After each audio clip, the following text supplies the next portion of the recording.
So we started looking at spectroscopy today and we came across this thing.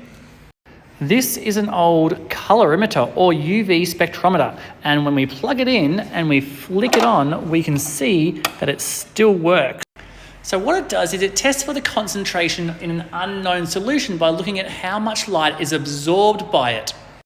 It comes with one of these things here, which is a cool little filter which selects the particular wavelength which our unknown solution absorbs the best. So what we have is a source of light, a monochromator which selects a wavelength, and then our solution which is going to absorb that particular wavelength, and then we get a reading which is how much it actually absorbs. So what we do is when we flick it on, we can see the fact that we get a massive reading of light that is emitted from our particular light source.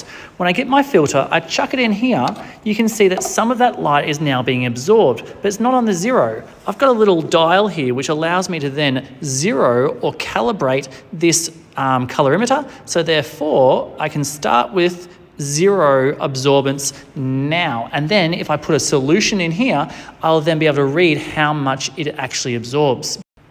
So at the end of the day, what I'm going to have is a whole bunch of solutions with a known concentration, and I'll measure their absorbance. And then I'll have an unknown solution and I'll measure its absorbance. And from this, I can then piece together where that sits and therefore work out its unknown solution. This is normally done on a calibration curve that will look kind of like that, with absorbance on my y-axis and concentration on my x. And this is how I would use a colorimeter or a UV spectrometer.